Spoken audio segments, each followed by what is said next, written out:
So you want to know the truth? My name is Stanley Ferguson.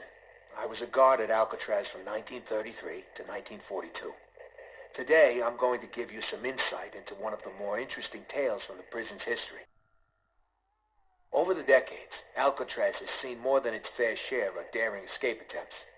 However, few were as audacious as the one undertaken by 4 inmates on New Year's Eve, 1933.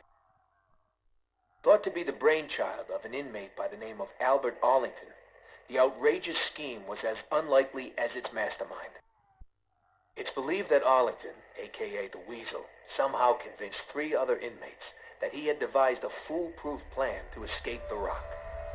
It was a plan that would see them literally taking to the skies on a makeshift aircraft of Arlington's own design. Just how the Weasel managed to convince these hardened criminals that such a plan was even possible remains a mystery to this day. What is known is that no such plane was ever built. Instead, the group's plans for freedom soon descended into bitter argument and infighting.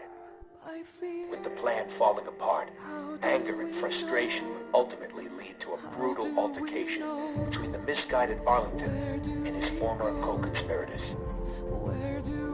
Armed only with makeshift weapons, Finn O'Leary, Sal DeLuca, and Billy Hansen lured the unsuspecting Arlington to the roof, where they intended to exact a bloody and violent revenge.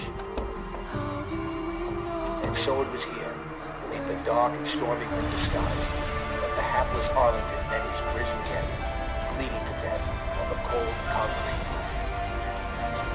For their participation in the murder, the 3 collaborators were sent to death by electric chair.